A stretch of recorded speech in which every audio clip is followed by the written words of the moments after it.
하나님의 평강과 은혜가 함께 하시길 주님의 이름으로 축복합니다. 함께 신앙 고백하시며 4월 16일 화요일 새벽 기도회를 하나님께 올려드리겠습니다. 나는 전능하신 아버지 하나님 천지의 창조주를 믿습니다. 나는 그의 유일하신 아들 우리 주 예수 그리스도를 믿습니다. 그는 성령으로 잉태되어 동정녀 마리아에게서 나시고 본디오 빌라도에게 고난을 받아 십자가에 못 박혀 죽으시고 장사된 지 사흘 만에 죽은 자 가운데서 다시 살아나셨으며 하늘에 오르시어 전능하신 아버지 하나님 우편에 앉아 계시다가 거기로부터 살아있는 자와 죽은 자를 심판하러 오십니다. 나는 성령을 믿으며 거룩한 공교회와 성도의 교제와 죄를 용서받는 것과 몸의 부활과 영생을 믿습니다. 아멘. 사랑과 은혜의 아버지 하나님, 오늘도 하나님 말씀으로 또 주님께 기도함으로 하루를 시작하게 하시니 감사드립니다. 오늘 받은 말씀을 생각하며 모든 순간순간 속에 오늘 하루의 삶을 살 때 하나님을 떠올리게 하시며 하나님을 기억하며 하나님께 붙들림 바 되어 살아갈 수 있도록 인도하여 주시옵소서. 예수님의 이름으로 기도드립니다. 아멘.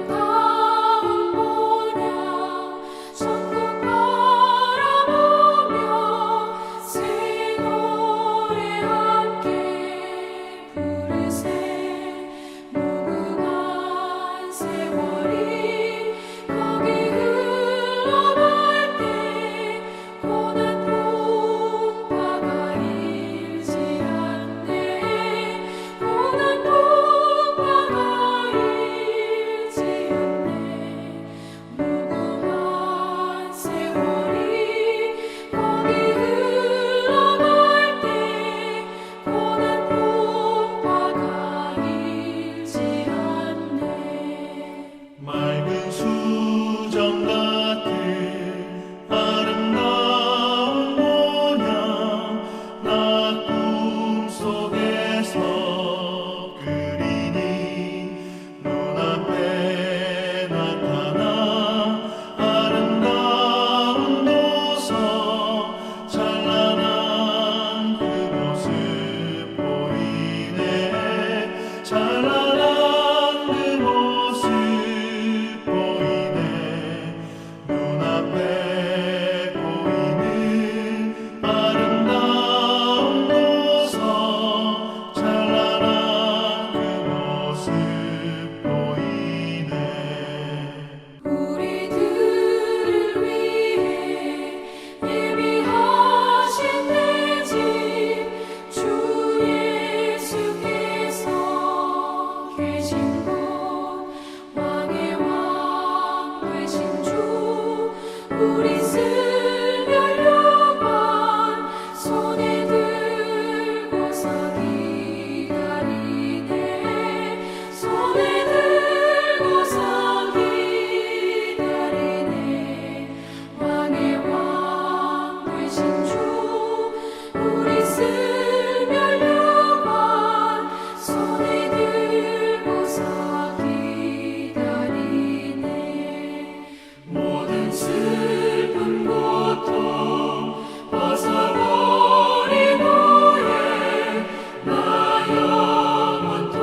영원토록 살겠네 검은 모 들고서 함께 찬송할 때 우리가 서로 만나겠네 우리가 서로 만나겠네 검은 보 들고서 함께 찬송할 때 우리가 서로 만나겠네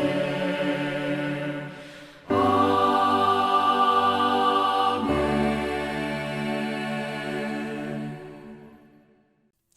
하나님 말씀 보시겠습니다. 창세기 24장 1절에서 9절까지 말씀 제가 봉독합니다. 아브라함이 나이가 많아 늙었고 여호와께서 그에게 범사의 복을 주셨더라. 아브라함이 자기 집 모든 소유를 맡은 늙은 종에게 이르되 청하건대 내 허벅지 밑에 네 손을 넣으라. 내가 너에게 하늘의 하나님 땅의 하나님이신 여호와를 가리켜 맹세하게 하노니 너는 내가 거주하는 이 지방 가나안 족속의 딸 중에서 내 아들을 위하여 아내를 택하지 말고 내 고향 내 족속에게로 가서 내 아들 이삭을 위하여 아내를 택하라. 종이 이르되 여자가 나를 따라 이 땅으로 오려고 하지 아니하거든 내가 주인의 아들을 주인이 낳으신 땅으로 인도하여 돌아가리이까. 아브라함이 그에게 이르되 내 아들을 그리로 데리고 돌아가지 아니하도록 하라. 하늘의 하나님 여호와께서 나를 내 아버지의 집과 내 고향 땅에서 떠나게 하시고 내게 말씀하시며 내게 맹세하여 이르시기를 이 땅을 네 씨에게 주리라 하셨으니 그가 그 사자를 너보다 앞서 보내실지라. 네가 거기서 내 아들을 위하여 아내를 택할지니라. 만일 여자가 너를 따라 오려고 하지 아니하면 나의 이 맹세가 너와 상관이 없나니 오직 내 아들을 데리고 그리로 가지 말지니라. 그 종이 이에 그의 주인 아브라함의 허벅지 아래 손을 넣고 이 일에 대하여 그에게 맹세하였더라. 아멘. 오늘 본문은 사라가 죽은 지 3년이 지난 시점에서 아브라함도 나이가 많아 늙은 그런 상황입니다. 물론 아브라함이 이 일 후에도 한 35년 정도를 더 살게 되지만 성경 기자는 오늘 이 본문의 일을 아브라함 생의 마지막 일로 기록하면서 독자들에게 이 사건을 아브라함의 마지막 모습이 되게끔 그렇게 기억되게끔 하고 싶었던 것 같습니다. 오늘 본문의 그런 핵심은 아들 이삭, 아브라함의 아들 이삭의 아내를 지금 맞이하는 그런 일을 갖고 있는데요.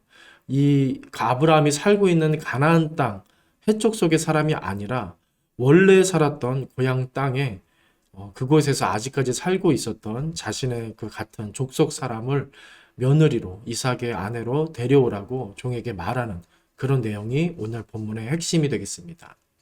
이 일을 위해서 아브라함은 집 모든 소유를 맡은 늙은 종을 불러서 자신의 허벅지 밑에 손을 넣어서 아주 진지하게 맹세를 시키고 있습니다. 이 일이 너무너무 중요한 일이다. 이것을 시사하겠습니다.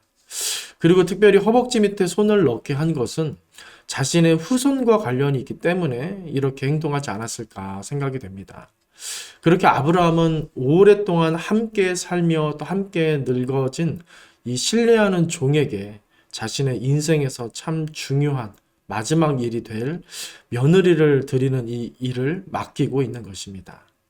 그렇다면 아브라함에게 이 일이 왜 중요할까요? 하나님은 아브라함을 갈대아 우르에서 불러내셔서 가나안 땅으로 인도하셨고 그 땅을 너와 네 후손에게 주겠다 약속하셨습니다. 그렇게 약속을 받은 아브라함은 그곳에서 살면서 이삭을 낳았고 이제 나이가 들어 마지막을 보내면서 나이가 40 정도가 된 이 하나밖에 없는 아들을 신경 쓰지 않을 수 없었던 것입니다. 이 아들이 결혼을 하고 자녀를 낳는 것 자체가 하나님께 순종하는 삶이고 하나님의 뜻을 이루어드리는 일이 되기 때문입니다. 그래서 아브라함은 이 신뢰하는 종을 불러서 며느리를 찾아오도록 부탁을 하는데 그에게 특별히 맹세까지 시키는 이유는 그 며느리를 지금 살고 있는 이 가나안 땅이 아니라 말씀드렸던 대로 자신이 원래 살았던 곳에 같이 있었던 그 같은 족속 사람으로 데려오기를 바랬기 때문입니다. 자신도 하나님이 그곳에서 불러내셨고 또 앞으로 이 가나안 땅을 하나님이 주시는 과정을 물론 지금 다 확실하게 알 수는 없겠지만 악한 가나안 족속들을 가까이서 지켜보면서 하나님의 뜻이 이곳 사람과 혼혈이 되는 것은 아니다라는 것을 직감할 수 있었을 겁니다. 아브라함이 다 알았을지는 모르나 이곳을 자신의 후손들이 전부 얻게 될 때에 전쟁이 불가피함을 어느 정도는 느끼고 있지 않았을까 생각이 듭니다. 만약 아들 이삭이 이곳 사람들과 결혼하여서 그 후손이 가나안 혼혈인이 된다면 이 땅을 얻기 위한 전쟁이 만약 일어났을 때, 불가피하게 일어났을 때 그 전쟁은 어떻겠습니까? 이겨도 비극인 전쟁이 될 것입니다. 우리가 이 본문만으로 아브라함이 어느 정도까지 알고 있었는지를 다 정확히 확인할 수는 없지만 그래도 어느 정도는 하나님께서 그를 느끼게 하게 해주시고 깨닫게 해주지 않으셨을까 생각이 듭니다. 그래서 아브라함은 아주 철저하게 아들 이삭의 아내를 가나안 땅이 아닌 고향 땅 같은 족속 사람으로 데려올 것을 종에게 부탁하고 맹세시켰던 겁니다.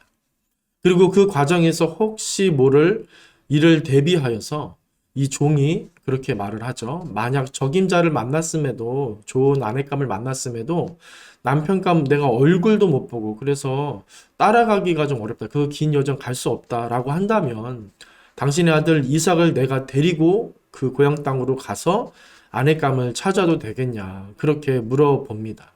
하지만 뭐라고 대답을 합니까? 아브라함은 이삭만은 절대로 가나안 땅을 벗어나게 해서는 안 된다. 엄격하게 말하며 하나님이 너보다 앞서가셔서 준비해 주실 거다. 그렇게 말하고 있는 것입니다.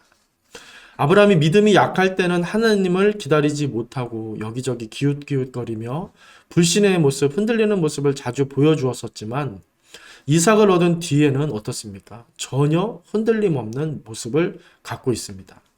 특히 22장에 가보시면 독자 이삭을 번제로 바치라는 하나님의 그 황당한 충격적인 말씀을 듣고 이 아브라함은 아무 말 없이 즉각적으로 주저없이 순종을 했는데 그때 여러분 기억나시죠? 그 모리아 산에서 있었던 일. 하나님은 오히려 이 아브라함을 막으시면서 이 아들을 살려라. 이삭을 살려야 한다라고 말하시면서 번제할 숫 양을 준비해 주셨던 일이 있었습니다. 아마도 이런 이레의 하나님 여호와를 경험한 아브라함은 이제 종을 안심시키며 그 이레의 하나님, 준비하시는 하나님을 말해주고 있었던 것 같습니다. 이처럼 아브라함은 철저하게 하나님이 이루실 일을 바라보며 믿음으로 자신의 마지막 생을 정리하고 있는데 그 다음 세대까지도 그렇게 준비하고 있었던 것입니다. 이후 우리가 알게 되는데 이 종은 이삭의 아내감으로 아브라함의 동생 나홀의 손녀 리브가를 데려오게 됩니다. 그리고 그곳은 메소포타미아 북부 바단 하람 쪽에 있는 하란이라는 지역이었는데 지금 아브라함이 있는 이 가나안 땅에서부터 한 900km 이상 되는 지점에 있는 곳입니다. 하루를 40km를 걸을 수 있다고 가정한다면 한 28일 정도를 걸어야 하는 긴 힘든 여정입니다. 아브라함의 이 늙은 종에게도 아주 힘든 여정이었겠지만 남편의 얼굴도 모르고 따라가는 이 여성 리브가에게도 아주 힘든 여정이 되었을 겁니다. 즉 이 늙은 종도 그렇고 이 리브가도 그렇고 하나님의 말씀을 따라가는 믿음의 여정을 이들이 했다라고 우리는 볼 수 있게 되는 겁니다. 그리고 다시 아브라함으로 돌아가서 생각해보고 싶은 게 더 있습니다. 아브라함은 처음부터 줄곧 자기 아내를 방패막이 삼아 살아왔었습니다.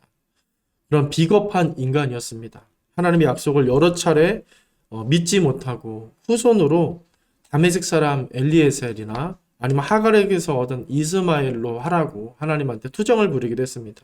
그럼에도 하나님은 너 좀 나를 믿을 수 없겠냐? 나를 좀 믿어라 하시고 내가 반드시 네 아내 사라에게서 후손을 줄 거다. 아들을 내줄 거다라고 하시는 하나님을 향해 어떻게 했습니까? 비웃기까지 한 아브라함이었습니다. 그런 아브라함이 지금은 어떻습니까? 완전히 변화되어서 노년의 마지막을 바라보는 때에 정신을 아주 맑게 하여서 하나님의 뜻을 생각하고 그분의 언약을 위해 혼신을 다해 아들 이삭의 아내를 찾고 있는 것입니다. 그렇게 끝까지 믿음을 지키는 동시에 마지막까지 아내와 아들을 책임지고자 하는 모습을 보이는 겁니다. 앞에 있는 23장 가보시면 아브라함은 아내 사라의 장사를 지내는 그런 모습을 보여주는데 최선을 다하는 모습을 보여줍니다. 성경은 그 장면을 아내 사라의 장례를 아브라함이 치르는 그 장면을 앞에 23장 전체, 한 장 전체에 걸쳐서 그렇게 우리에게 말해주고 있는 것입니다. 그리고 오늘 본문에서는 아들 이삭을 끝까지 책임져주는 모습을 보여주었죠. 이처럼 아브라함은 자신의 마지막에 혼신을 다해 믿음의 삶을 살며 가족들을 책임져 주기까지 하는 전과는 전혀 다른 견고하고 아름다운 모습을 보여주는 것입니다. 사람의 인생에서 가장 중요한 순간이 마지막이 아닐까 저는 감히 좀 생각하게 됩니다. 우리도 아브라함을 보면서 우리의 마지막을 위해 오늘과 내일을 믿음으로 하나님 앞에서 성실하고 책임감 있게 살도록 더욱 애써야 하지 않을까, 하나님 더욱 바라보며 오늘을 내일을 살아야 하지 않을까 생각이 듭니다. 그리고 또 한 가지, 인생에서 가장 중요한 것은 하나님을 끝까지 믿고 따르는 것임을 오늘 성경이 우리에게 말해주는 것 같습니다. 또한 하나님은 아브라함을 끝까지 마지막까지 붙드시고 그가 당신의 선하신 뜻대로 믿음으로 살도록 인도해 주셨다. 너희에게도 내가 그렇게 할 거다 말해주는 것만 같습니다. 오늘 이 아침에 이와 같이 신실하신 하나님을 의지하고 바라보시면서 여러분, 우리도 하나님 믿음으로 신실하게 살겠습니다 결단하는 하루의 시작이 되셨으면 좋겠습니다. 그 믿음의 결단 위에 여호와 이레의 하나님은 우리의 오늘 하루의 삶과 내일의 삶을 은혜로 채워주시고 준비시켜 주실 줄로 믿습니다. 그 은혜가, 그 채우시며 준비하시며 인도하시고 이루시는 하나님의 은혜가 우리 모든 성도님들 오늘 삶 속에 넘치게 되시기를 주님의 이름으로 간절히 축원드립니다. 기도하겠습니다. 전능하신 아버지 하나님, 오늘 우리가 연약한 인생을 의지하지 않고 전능하신 하나님 바라보며 선하신 하나님 의지하며 살기를 결단하오니 하나님, 우리 인생의 은혜를 더욱 충만히 허락하여 주시옵소서. 그 은혜 없이 우리가 한 걸음도 나아갈 수 없사오니 하나님을 확연히 느끼며 기억하며 붙잡고 붙들림 바 되어 살아갈 수 있도록 성령님 우리를 다스리시며 오늘 다시 한번 새 힘을 주시며 그렇게 진두지휘하셔서 우리 인생을, 우리의 삶을 인도하여 주시옵소서. 예수님의 이름으로 기도드립니다. 아멘. 하늘에 계신 우리 아버지, 아버지의 이름을 거룩하게 하시며 아버지의 나라가 오게 하시며 아버지의 뜻이 하늘에서와 같이 땅에서도 이루어지게 하소서. 오늘 우리에게 일용할 양식을 주시고 우리가 우리에게 잘못한 사람을 용서하여 준 것 같이 우리 죄를 용서하여 주시고 우리를 시험에 빠지지 않게 하시고 악에서 구하소서. 나라와 권능과 영광이 영원히 아버지의 것입니다. 아멘.